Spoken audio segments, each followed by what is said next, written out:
Hello, everyone. Welcome to this podcast episode where I was guided to share a quick message, a very, very quick message on the role of the divine masculine. Well, one of the roles of the divine masculine's purpose in the new earth, in this timeline that we're currently on.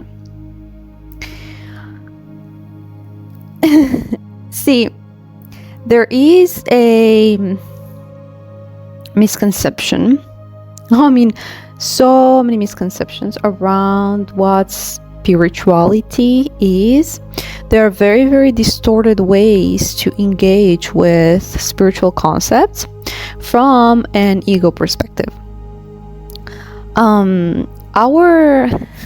Our divine masculines are the true leaders that are connected to God. They're connected to the highest truth. They are not preaching from ego, but they are in inner union. And because they have a deep connection with their emotions, with their compass, with their inner guidance, they are able to accurately speak from an authentic place. This is not an easy journey. Why? Most humans walking this planet fear the feminine essence, fear their emotions, fear their internal chaos, their internal turmoil, their internal storm. And a lot of the ways in which humans engage with their emotions is very distorted and very manipulative. We can see this at the larger scale, right? When it comes to like marketing and when it comes to performance, right? When it's not authentic, that's when it becomes a performance. It becomes a mask. In the workplace, emotional intelligence has been mostly a definition of how to best suppress your emotions. And having worked in a very technical environment for a very long time, almost a decade, I was doing research. I was literally like going in my in my workplace and just interviewing people and researching around emotional intelligence. And there was clearly a very distorted way in which people were addressing it, which meant how can you best suppress the emotion, right? How can you look poised? How can you look like robotic, basically? Obviously this is just the other end of the spectrum from like letting the emotions control you, but it's not the way. There is a much higher level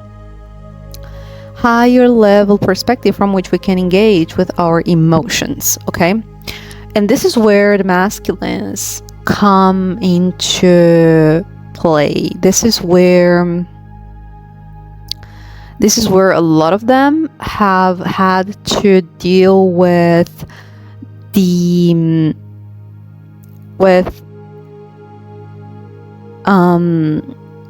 overcoming addiction, overcoming coping mechanism, overcoming avoidance, and truly face deep internal pain, deep inner emotions, and integrate them versus suppressing them or not acknowledging them.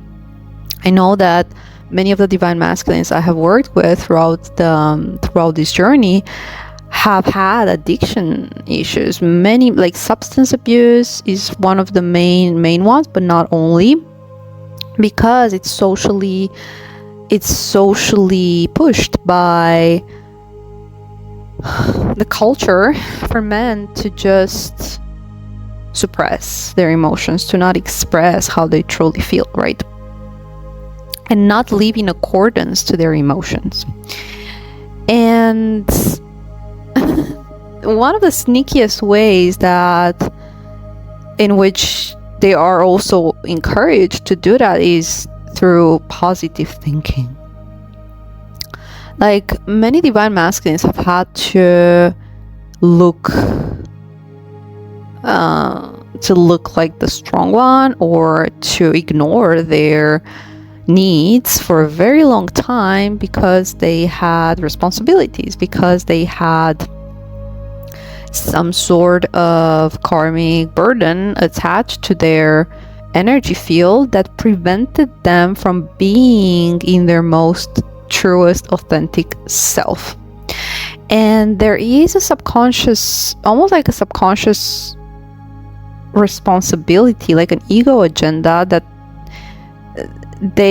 made them associate emotions with shame. Like, whenever they express themselves in a authentic way from a very early age, they have been shut down or shamed, or obviously like gaslit for a lot of us. And reconnecting with that dimension of themselves and that whole dimension of reality, which is the emotional realm, is the journey back to wholeness, is the journey back to your truest self. When you are disconnected from your emotions, you are projecting from the ego, because you are suppressing something that clearly is there and is trying to draw your attention for a reason.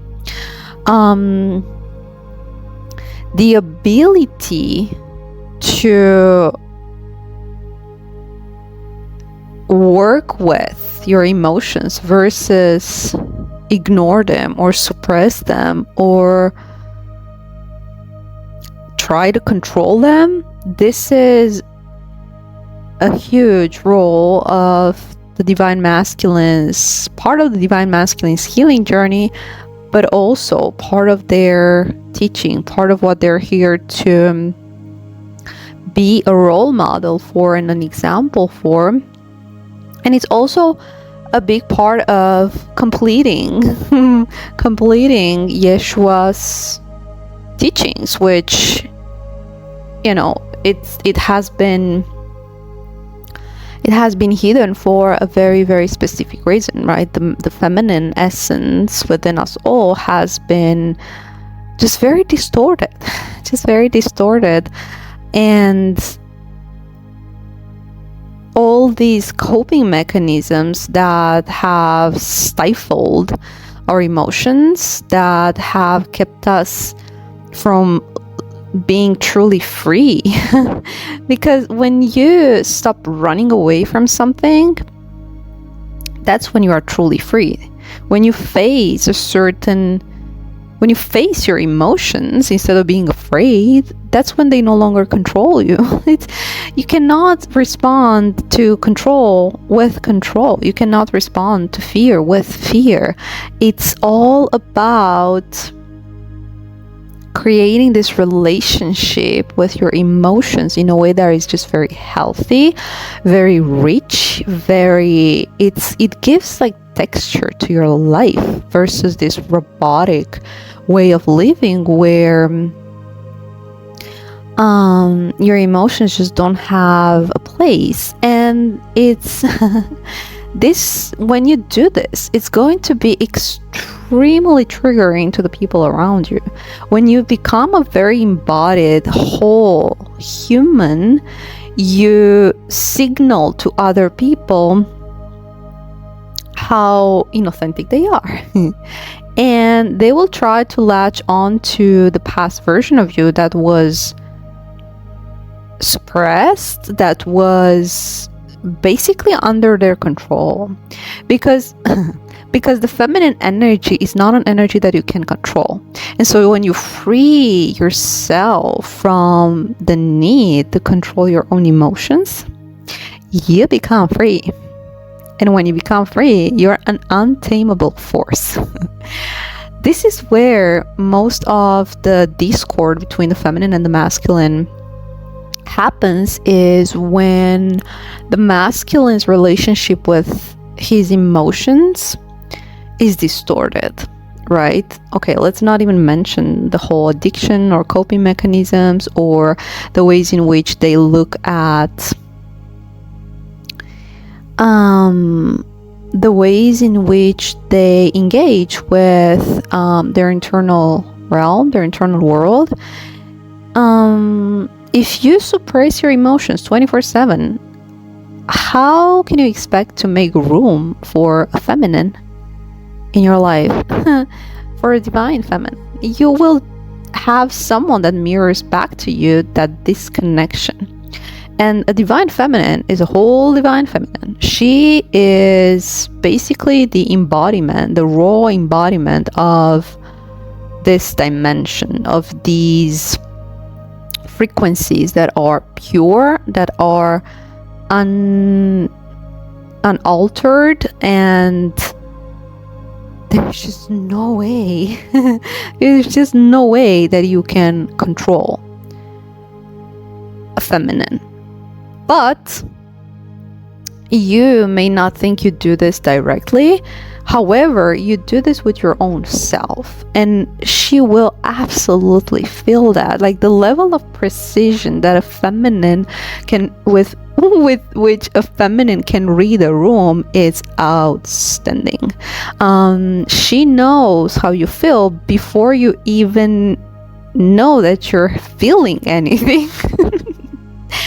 So suppression of emotions is a control mechanism of the matrix, of the system, because when you suppress every emotion, you suppress its opposite as well. When you suppress joy, love, excitement, you also suppress the other side of the coin. And when you no longer know how to express anger, that's when it's like you're numb to everything that you're witnessing around you. And that will prevent us from creating change. That will prevent us from standing up for ourselves. That will prevent us from seeing and addressing the truth of what it is and what we see in the world.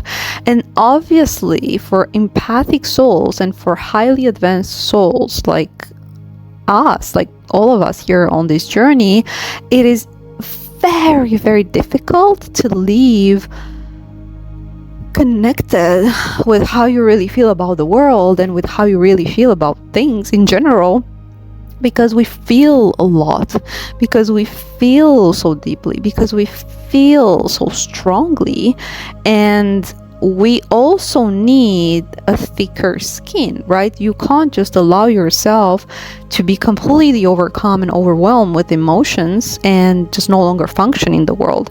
So a lot of empaths have had to learn the hard lesson of, setting boundaries, being able to, yes, not suppress the emotion, but also not allowing it to completely consume you,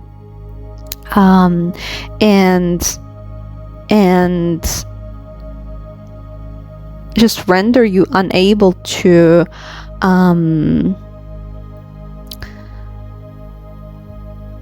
just to really manage your life. Basically, it's a lot, right? Because when you open the floodgates of emotions, that's it. and you will start feeling all the injustice. You will start feeling like the people in your life that you thought, quote unquote, had your back, they were actually just they were just very used to the version of you that was safe for them, the version of you that was there, the version of you that was providing whatever it is that they needed out of you. And and when you have a blocked throat chakra, that's when it gets complicated. That's when you do not speak truth with everyone else in your life, you cannot be a meter close to a divine feminine, because she will call you out on your bullshit, because she will call you out on your lack of authenticity, and she will not stand to be alongside a masculine who is not living in freedom, who is not honest, who is not genuine. Not just with her, like 5 minutes on a call, or just grabbing a coffee every other week or whatnot.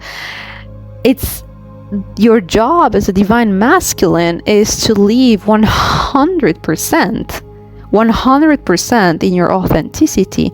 And with this realization, a lot of masculines fear that, because they know that if they were 100% true to who they really are, they would quit their job.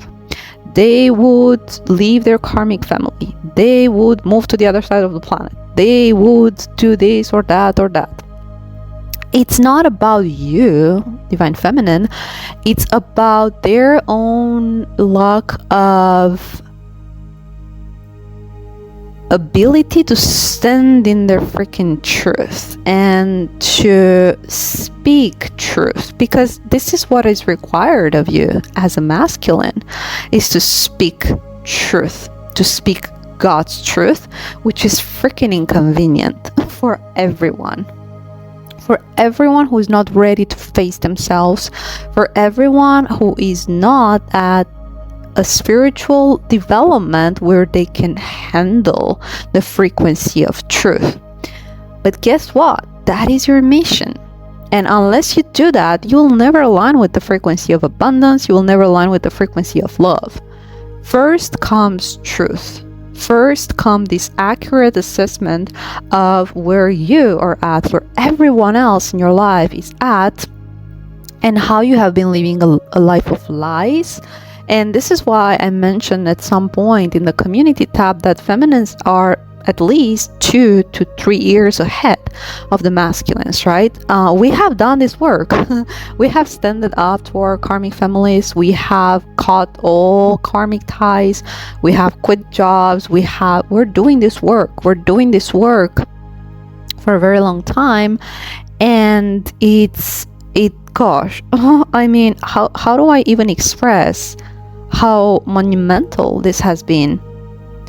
It takes freaking courage. It takes freaking bravery. But that's how you gain your freedom. Avoidance is not freedom. Many people believe that, if I'm going to be with the divine feminine, I'm going to lose my freedom because I'm going to lose control. Control is not freedom. Control controls you. Okay. Okay, so this is a shift that really, really has to occur, and it's about to occur for the masculines who believe that having the responsibility to be with the feminine is actually entrapping them, imprisoning them. That's their lower self looking at things in that way, because it's their own openness that they judge as uncontrollable, right? But the ways in which they control their own life right now, external life is a reflection of your internal world, of who you are, of how you engage with your own life. And so divine feminines have expanded into this world where the more they free their emotions, the more they engage with their emotions, the more they let go of this imposed nonsense and limitations and boxes, the more expanded and rich and just free their life has become. And this is a reflection of the work they have done to regain their authenticity, to pass all these tests from the external world telling them that they're a certain way, or they shouldn't speak certain things, or they are too weird for having these spiritual abilities, or that they just whatever nonsense that other people projected onto them. You have to be ready to face that as a masculine as well. You have to be able to stand up by your feminine and truly be a warrior.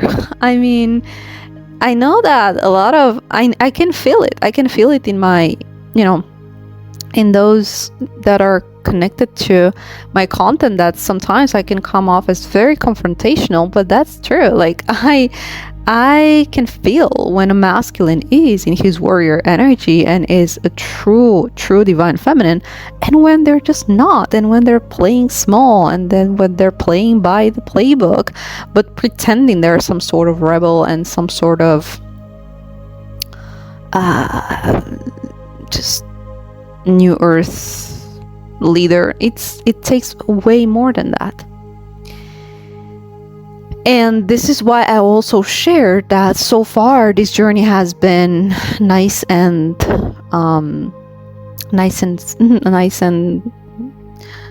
funny. That's not the right word, but it has been in separation. But now the real work really starts in partnership. The next year and a half is really about this integration of the masculine's feminine energy. And if you really want to be a true leader in the new earth, if you really, really want to be a divine masculine, you cannot. It's impossible to do it without the feminine, because she is the one who actually expands you and gives you power. If you attach to the matrix and the old ways, you will create the illusion of power. You will create the illusion of ego, this egoic perspective of, I have control over. But that's nonsense. That's not the truth. That's not the highest truth. And you will be imprisoned in your own ego. Anyway, so this is what I wanted to just very quickly. I mean, I thought it was gonna be quicker, but here we are. So I hope this message resonated. Let me know in the comments below if you have any questions. If you're interested in working with me one-on-one, you have all the details in the description box below. I'm here to assist you on this journey and have you go deeper into reconnecting with your truest, most authentic, original, divine blueprint. And with that, I hope to see you soon in the next one. Take care.